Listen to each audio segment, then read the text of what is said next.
what makes a great player sound great, it's not always flashy chords or lightning speed. Sometimes it's the invisible stuff, the stuff you don't even realise they're doing. Today we're talking about one of those things, what your fingers do between the notes. I call it idle finger syndrome, and if your playing's ever felt clunky or awkward, this could be why. Today I'm going to explain idle finger syndrome to you and show you how to fix it.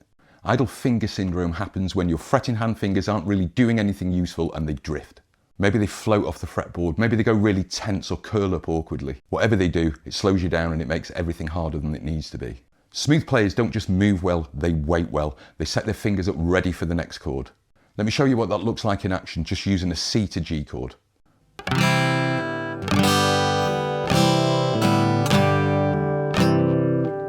May not seem like much at the time, but it adds up and throws you off your rhythm. Watch how my fingers were lifting too far off the fretboard, my index finger was disappearing, I have to find it again to put it back when I go back to the C chord. It may not seem like much, but these minor things soon build up and throw you out of rhythm. This time I'm going to lead that G chord on my ring finger instead of my middle. Look.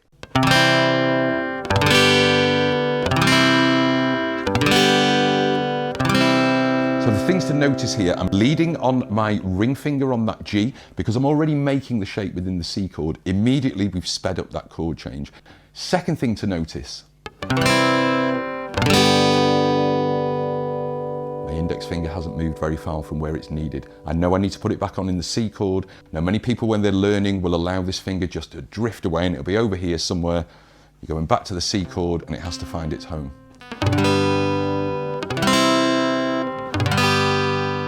This simple tweak will fix your chord changes forever. This is about control, not tension. Relaxed fingers stay in the game. So let's have a little run through this. Just a C to G, but now we're going to flip that G onto the ring finger because we're making the shape. So we're just lifting these two up, the pinky can find its home, and we just dip the first finger off here. Now when I say the pinky can find its home, don't forget we're strumming in this direction. This is the last note we hear. So there's a lot of time where we can just drop that little finger on, okay? Notice that first finger just sitting in the pocket there, waiting to go as I drop back into that C chord. So play along with me, from a C to a G and back, okay? C, G, C.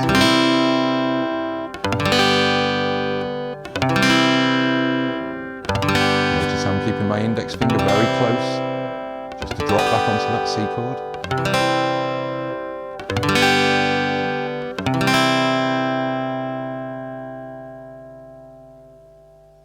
Don't forget, stay relaxed while you're doing that. If things start getting messy, just pause and jump straight back in the saddle and get on with it again. This is how you're going to build muscle memory, that invisible thing that's just going to make your playing smoother. So let's switch it up a bit. We'll try E minor to G. Now this time it makes sense to use our middle finger to lead on the G, seeing as we're already playing the B there. But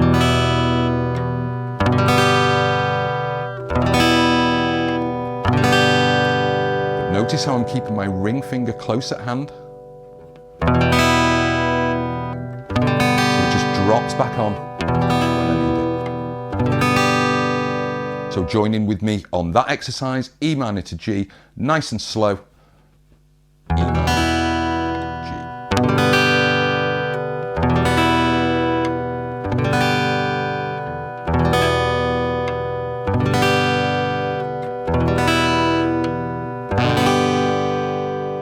So this is efficient movement, nothing dramatic, just everything dropping into its slot as it should. You're not just memorizing shapes now, you're perfecting transitions between your chords. Learning to play this G in 2 or 3 different ways serves a purpose as you progress as a player. To make these chords sound really nice, it just requires less action, not more. More pivoting rather than lifting of fingers. So that's idle finger syndrome, guys, that invisible thing that just slows you down and makes your playing clunky. And this simple tweak just makes everything feel smoother. So keep your fingers close, stay relaxed, and don't be afraid to adapt your fingerings for these chords depending on what's before it and what's after it.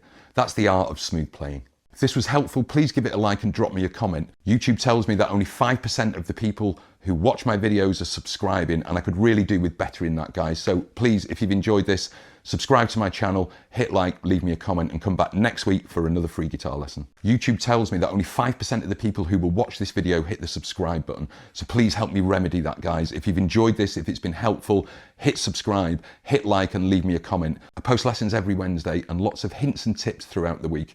So visit my Skeet Guitar channel on YouTube. Happy playing, and I'll see you next Wednesday with another brand new lesson.